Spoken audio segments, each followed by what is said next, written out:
Thank you for having us. We're very, very happy to share with you this research in progress and to have your feedback. So, as you mentioned, Britta, I'm doing my PhD and I am interested in language ideologies and language and mobility related to Arabic. So this is why also I have some interest in this research. Didem, do you like to? Yeah. Thank you so much, Britta, for the lovely introduction. Exactly. So we found our research interests together. In my own PhD project, I'm looking at how multilingual people integrate and navigate voice assistant technologies in their lives. And we actually started working on this project almost 2 years ago.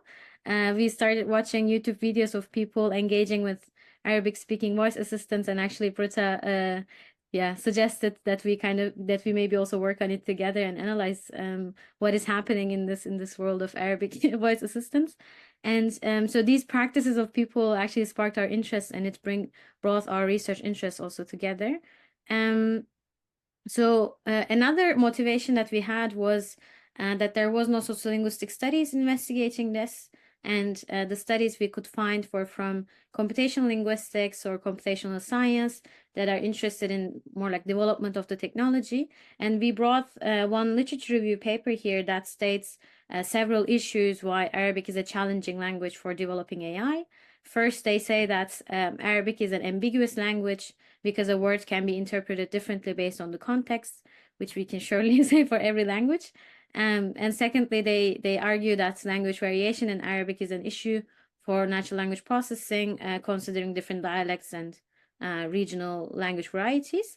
And to bring our critical sociolinguistic perspective to the field, we ask how the introduction of conversational AI technologies in Arabic influence language and media ideologies and sociolinguistic hierarchies. And how we organize this talk is at first we're going to introduce some terminology that we use, so language and media ideologies. And then May will introduce Arabic labels and categories and their relation to media. I will then introduce voice assistants as cultural tools with particular affordances. And we will then talk about our research project where we analyzed an unboxing video of Alexa on YouTube and its comment sections using multimodal discourse analysis and stance taking. We will discuss old and new sociolinguistic hierarchies, and we'll conclude our talk by showing how labeling Alexa with a specific type of Arabic variety influences how people from different Arabic-speaking regions perceive the language, and how this leads to tensions between national, regional, pan-regional, and global categories of language. And like I said, first some definitions. I'm sure you know already. So language ideologies can be defined as beliefs and attitudes about language. They're morally and politically loaded representations of the nature, structure, and use of languages. They are positioned and partial visions because they do not describe language, but how it should be. And we use two analytical terms in our talk while referring to ideologies, language ideologies. First is axis of differentiation. So language ideologies are realized by differentiating and comparing signs or languages which are organized along this axis of differentiation. And in the iconization processes, distinctions perceived in the signs are interpreted as if they mirror specific qualities and fundamental characters of speakers. And in comparison to language ideologies, media ideologies are more concerned with the technical, technological, and material aspects of beliefs about communication channels, and it's broadly about how people understand the communicative possibilities and material limitations of these specific channels. And we use three concepts in our talk related to media ideologies. Media, for instance, influences how people perceive authorship. So, for instance, it could be beliefs about who writes a specific text and who circulates that text. And another idea is remediation, or another concept is the idea is that that new media is always influenced by existing media, which means new media will be evaluated based on the existing ideas about the old media that was there.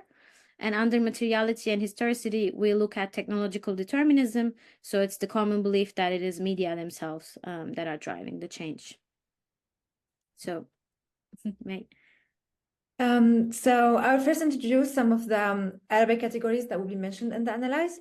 And because the term Arabic encompasses different norms, registers, and varieties and practices. So first important distinction is between standard Arabic, that is associated mainly with writing until recently, and that is an official language in 26 countries in the Middle East and North Africa. And the local vernaculars that are associated mainly with orality, that can be different from one region to another, and sometimes different vernaculars in the same city or region, and that are now being used in written digital communication, but I will speak about this later.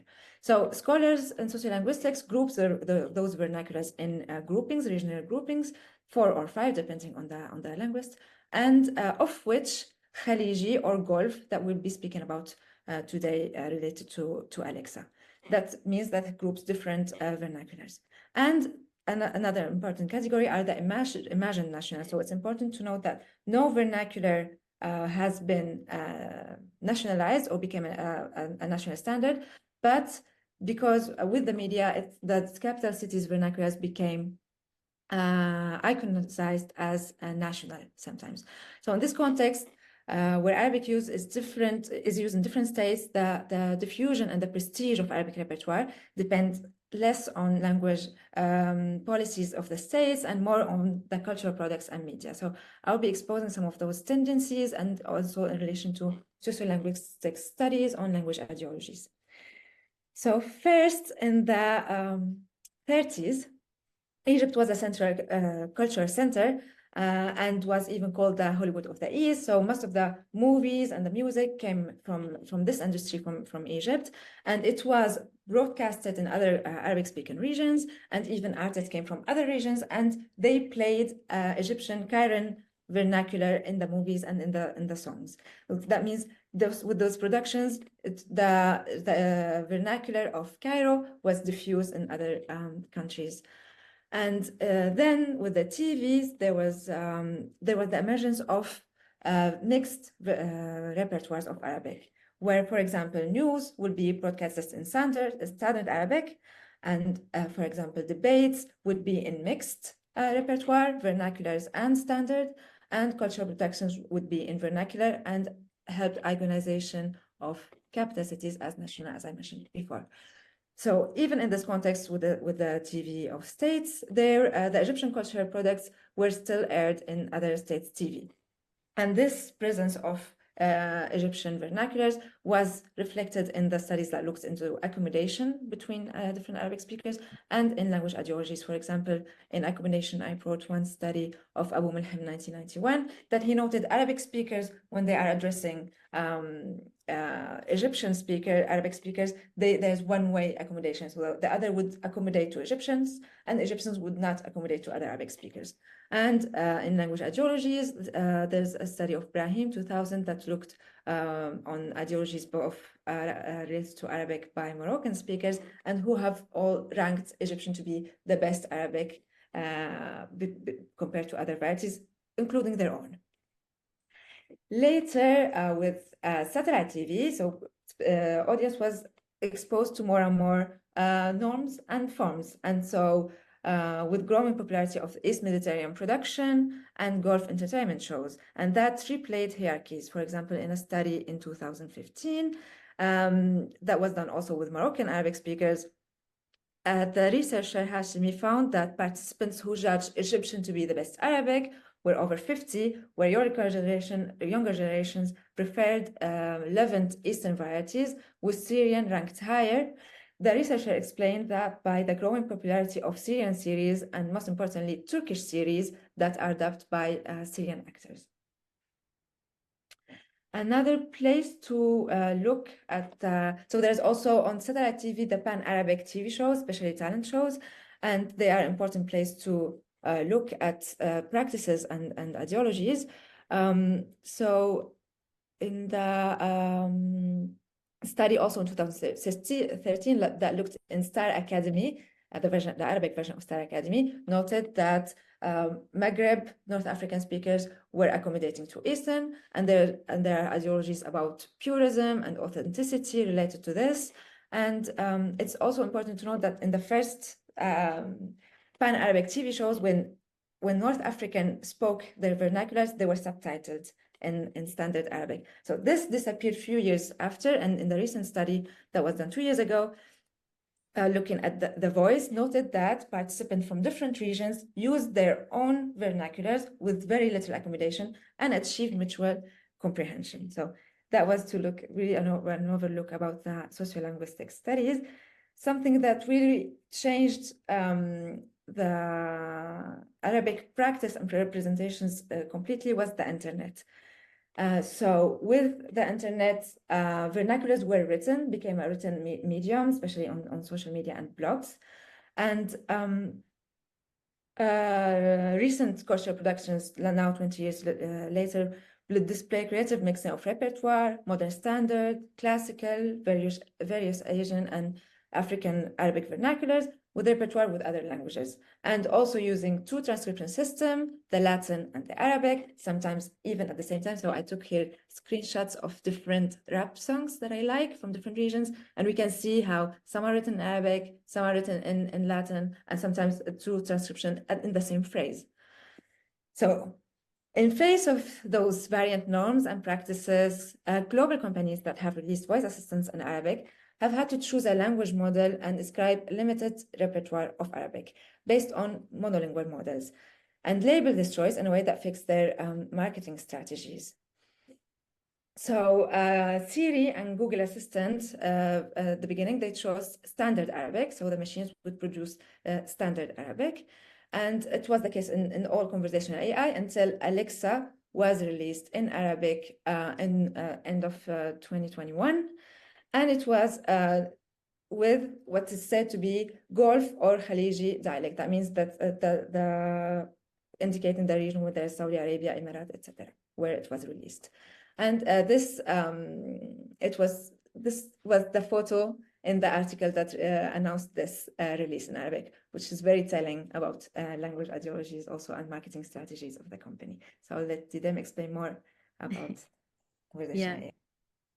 Yeah, before we jump into our research project, we want to look at how this product is marketed. And before we also even do that, I want to kind of give you an idea of what kind of answers Alexa gives and how it works in a technical sense, but also theorizing how we conceptualize this tool. So following Natal here, we can approach voice assistants on two levels. So users are usually engaging with the representational level only, where we have voice assistant with certain human-like characters and functions, right? These personas. And on the infrastructural level above that you see, we have technological processes such as speech processing that involves speech recognition, so speech-to-text algorithms, and speech synthesis, text-to-speech algorithms. We have natural language processing algorithms and information retrieval algorithms. And information retrieval is interesting because voice assistants look for information online, yes, but also some of the pre-written responses by user experience designers also are very present in the answers. And to illustrate this, I brought examples from my own engagement with Alexa. These are screenshots from their archive apps that users can access to. On the left side, you see that my weather inquiry triggers information retrieval algorithms that retrieves information from here accuweather.com. And on the right side, when I ask was soll ich anziehen in German, which means what should I wear, the device picks up a pre-written phrase by a designer here and tells me egal was, Hauptsache oversized. So it doesn't matter as long as it's oversized. So so we have two different types of answers in their sort of functionality. And to quote Rodney Jones here, so like other cultural tools, voice assistant don't just allow us to do certain things. So they are not only about functionality when we talk about affordances. They also shape the things that we do and that we value doing and the ways that we enact our identities and our social relationships with others. And it's an important part of these affordances related to identity work is how it was introduced to Arabic-speaking markets, as you saw with the photo there. But we also saw some articles that were really interesting to us. So after Alexa's launch, 4 different articles in Saudi Arabia and United Arab Emirates were launched that were completely identical. And these articles are especially interesting because they use the exact same phrases, but appropriated to different national countries. To take a closer look at it, we see on the left side the article written for United Arab Emirates, and on the right side for Saudi Arabia. And we will not read the complete article here, but it's interesting to see different politicians commenting on these technologies. On the left below, if you see my cursor here, on the left below, we have Minister of Artificial Intelligence in United Arab Emirates. And on the right below here, we have the Minister for Technology Development in Saudi Arabia. And Alexa is used for political purposes here with media ideologies of technological determinism. They say, for instance, on our way to becoming a world leader in artificial intelligence, we welcome Alexa to the United Arab Emirates. Or starting today, Alexa will contribute to our goals and help drive the adoption of Internet of Things, so these smart gadgets like smart lights, etc., and AI in Saudi Arabia. So AI technologies clearly represent development and global recognition and serves the image for technological hub that these countries aim to represent. And they use Alexa in local and regional repertoires as a political tool. So when we look at the marketing, so we have Alexa, a global product that is designed to be sold in MENA region, as they call it, so Middle East and Africa, North Africa and Middle East. In order to localize it, they use a smaller regional label, which is Gulf or Khaliji. And as the regional manager of Alexa states, Alexa can answer questions, read the news, and recite the Quran in a Khaliji Arabic voice with perfect local pronunciations and intonation. And this regional category is further appropriated nationally by different politicians in the respective country. And in our research project, we will see how these categories influence how people with different Arabic linguistic repertoires perceive it. And the video we are focusing on is actually from a YouTuber that is from a different region as it is marketed. So we analyze a video from an Egyptian YouTuber, and the comments on this video are from people with different linguistic backgrounds and regions. And the video is titled Forget Google Assistant, Alexa Speaks Arabic Colloquial too. So he is hinting at the former assistants that were mostly available in standard Arabic, which is also changing. So it's an unboxing video from December 2021. And he's a professional YouTuber creating different unboxing videos and technology product reviews.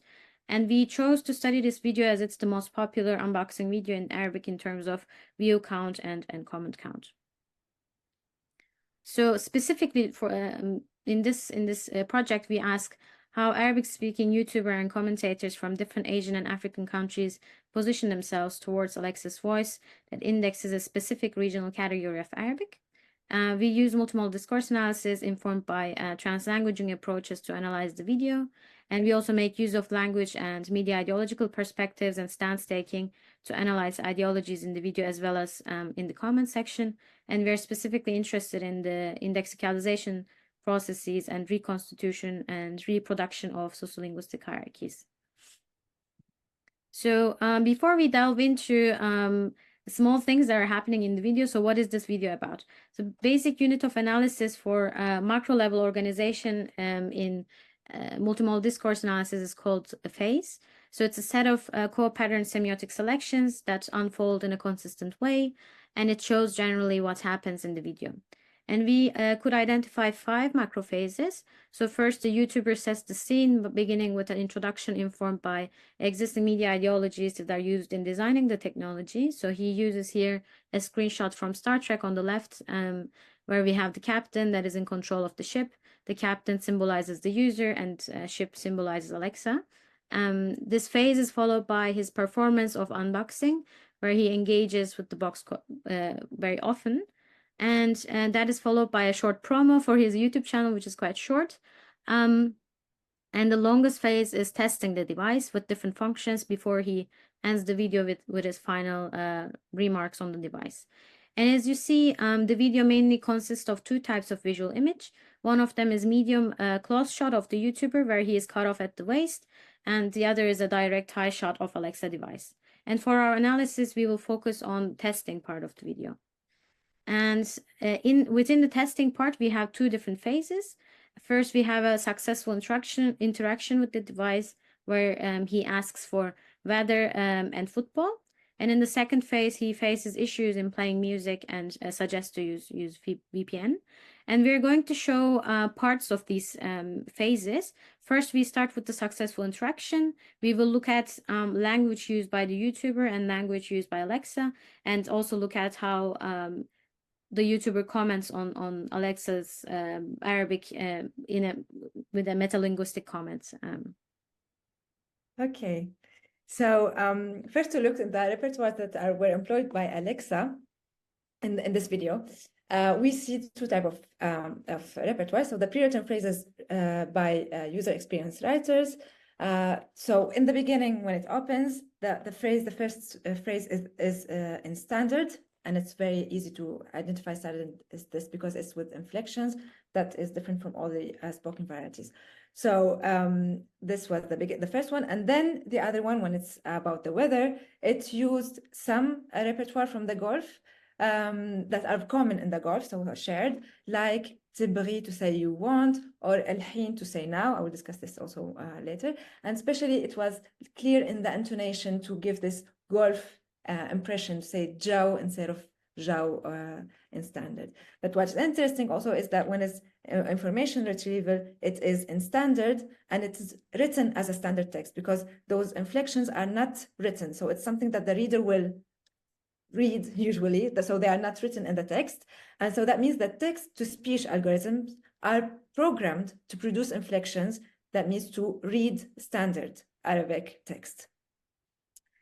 And then for the repertoire that are used in general by the YouTuber and by the machine, so I will look only to one word, which is now, and shows the different repertoire that are employed. So when the YouTuber is addressing the people who are watching his channel, he's using Egyptian or Cairan vernacular, and especially using, for example, دلوقتي to say now.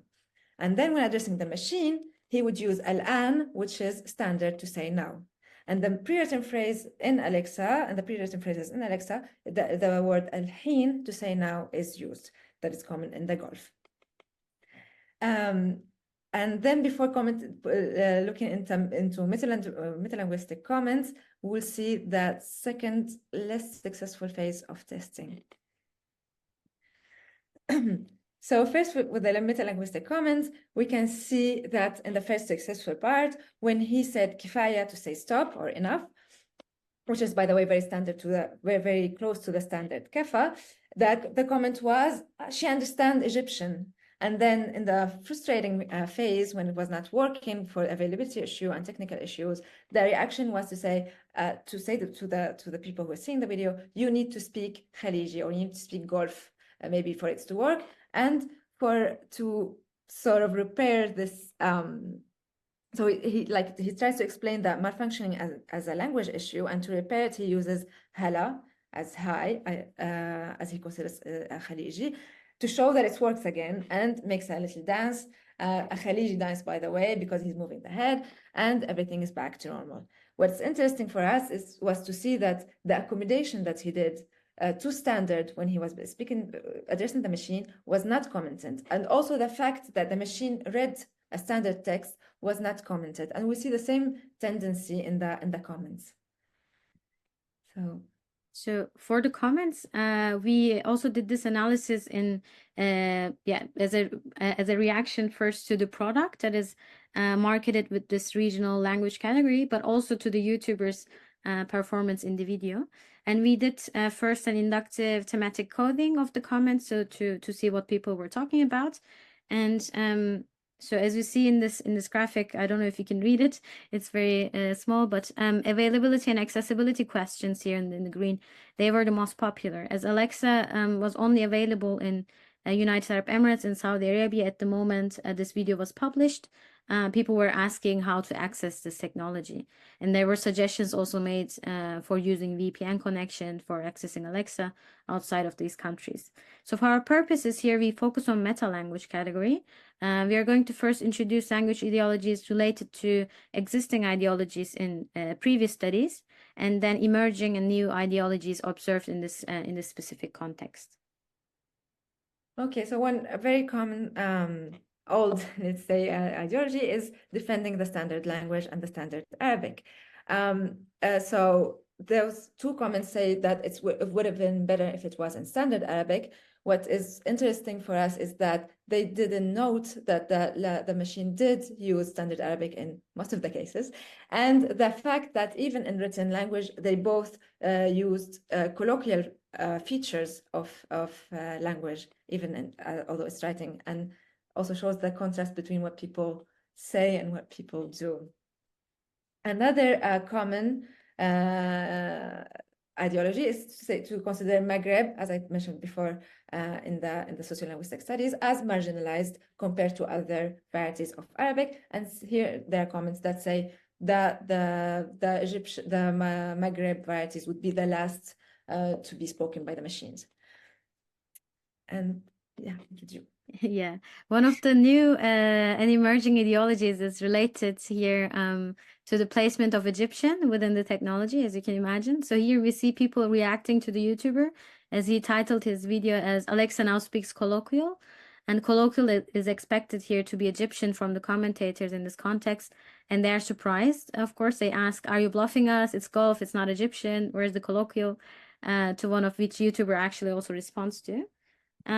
And at the same time, we see tensions between commentators regarding Egyptian and Saudi Gulf, as Gulf is implemented as dialect instead of Egyptian. So they use adjectives such as best dialect, sweet dialect, and classy dialect, or this is very provocative to construct differentiations between the two categories of Arabic.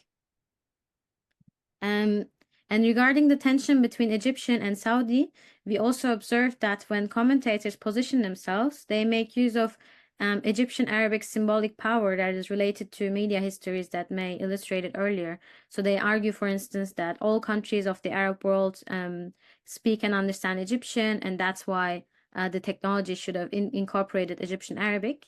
And on the other hand, when they position themselves in favor of Saudi Gulf, they use the global market and economic power in the region that led to this collaboration with Amazon. So they use also pronouns, especially to emphasize the differentiation between them. So we Saudis collaborating with a global US-based company, the market, as you see also with the underlying text saying we have cooperated with them, why should we use your dialect, etc.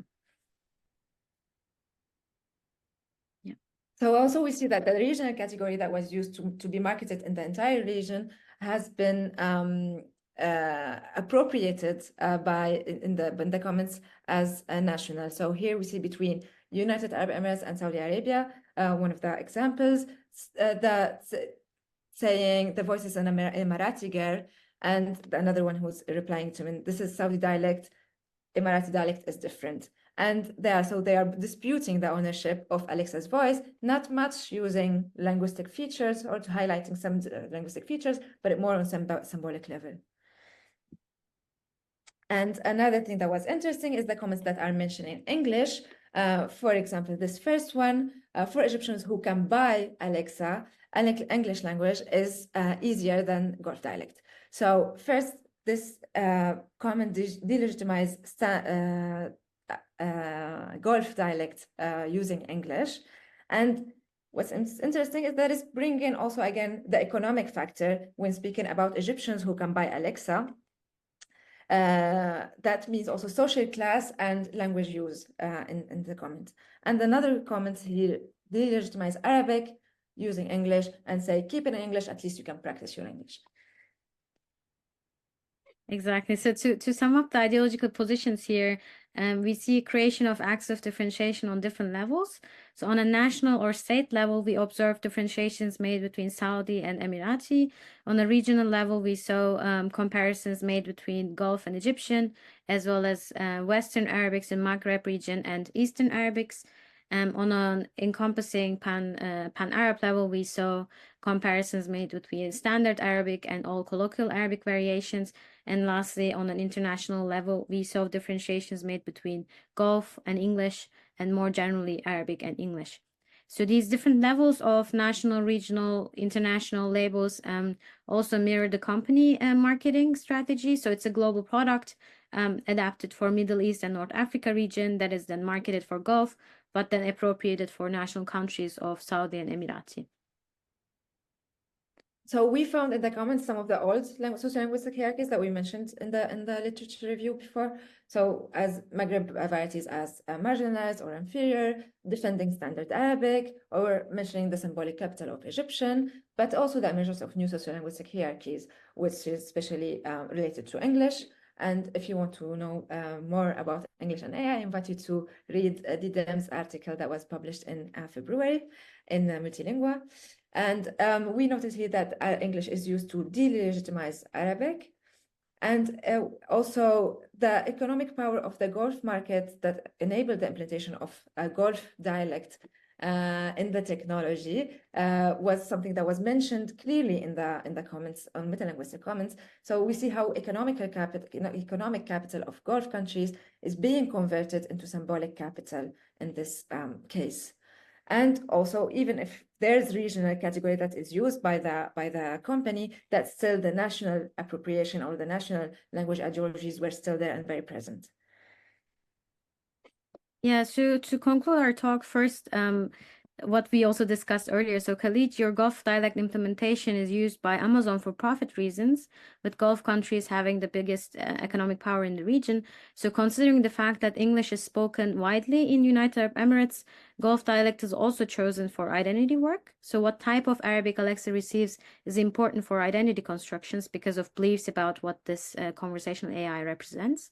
And informed by ideologies of technological determinism, introduction of a new media here, here Alexa as an AI technology represent development and is considered as a force that is driving the change.